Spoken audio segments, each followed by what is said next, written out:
Freedom అంటే మనకు నచ్చినదే చేయడమా? అధికారం చేతులు ఉన్నప్పుడు నిర్ణయం తీసుకోవడం గొప్ప కాదు.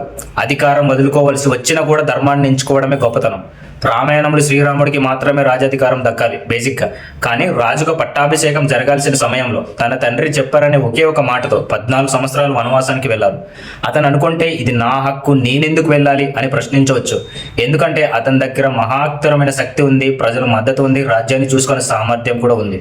కానీ రాముడు ఆ దారిని ఎంచుకోలేదు. తాను నమ్మిన ధర్మాన్ని మాత్రమే ఎంచుకున్నారు. ఫ్రీడమ్ అంటే ప్రతి కోరిక నెరవేర్చుకోవడం కాదు, కోరికలున్నా సరైన దారిని ఎంచుకునే సెల్ఫ్ కంట్రోల్ ఉండడం. ఈరోజు మనం అందరం ఫ్రీడమ్ గురించి మాట్లాడుకుంటాం. మనకు నచ్చినట్లు మాట్లాడాలి, మనకు నచ్చినట్లు జీవించాలి, మనకు నచ్చినట్లు నిర్ణయాలు తీసుకోవాలి. కానీ మన ఫ్రీడమ్ వల్ల ఇంకొకరు హక్కు, గౌరవం, జీవితం నష్టపోతే అక్కడే ఫ్రీడానికి రెస్పాన్సిబిలిటీ కలుస్తుంది. నిజమైన స్వేచ్ఛ అంటే ఎవరు ఆపకపోవడం కాదు, ఎవరు చూడకపోయినా తప్పు చేయకుండా ఉండగలగడం. అదే సెల్ఫ్ కంట్రోల్, అదే క్యారెక్టర్, అదే నిజమైన ఫ్రీడమ్ కూడా. ఈ ఇండిపెండెన్స్ డేకి మనకు బయట ఉన్న సంఖ్యల నుంచి మాత్రమే కాదు, మనలో ఉన్న స్వార్థం, కోపం, ద్వేషం, అహంకారం నుంచి కూడా స్వేచ్ఛ రావాలని కోరుకుంటున్నాను. Happy independence day to all. జై హింద్.